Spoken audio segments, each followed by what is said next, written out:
Chess is one of the oldest and most recognized games in the world. It is an exciting game of strategy and planning, which is why it is seen as a symbol of intelligence. However, chess is easy to learn and can be enjoyed by anyone at any level. Chess is played on an 8x8 board with 64 squares and 32 pieces, and the game is all about checkmating the king. Once the king is in checkmate, which we'll explain later, then the game is over. So to start, let's meet the king. Even though the king is the most important piece in chess, it isn't the most powerful. The king can only move one square at a time in any direction. Here are the squares where the white king can currently move. Here's one move. Now the king could move here. And here's another king move. In chess, both players have identical sets of pieces. You have a king, and so does your opponent. Each player will take turns making a move until the game is over.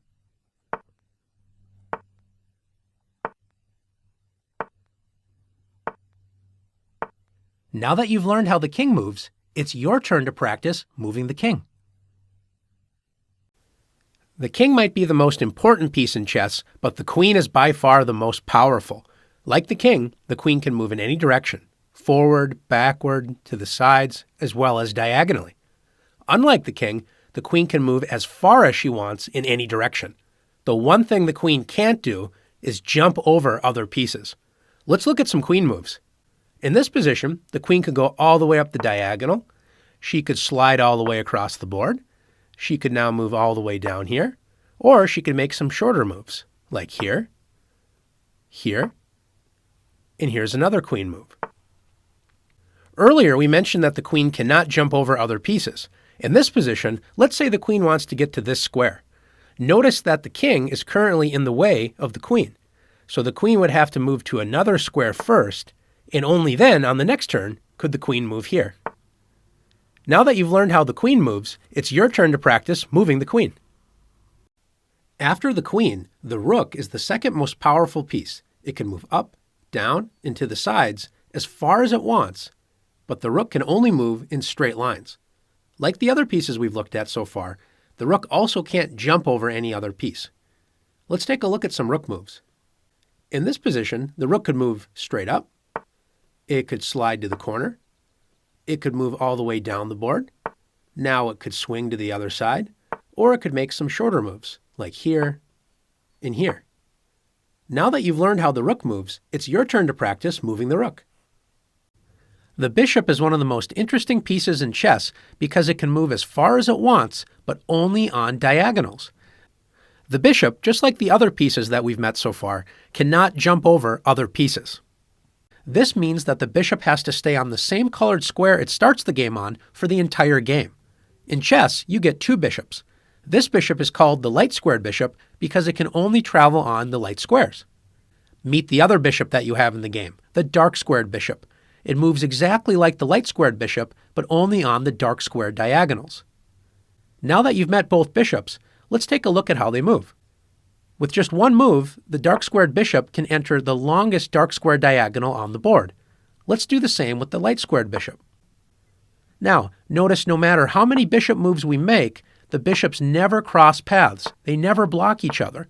And the reason why is because they're on opposite colored squares, so they never interfere with each other. They make a good team. Now that you've learned how the bishops move, it's your turn to practice moving the bishops. The knight is perhaps the most fun piece in chess. It is the only piece in chess that does not move in some sort of straight line. It moves in a strange L shape.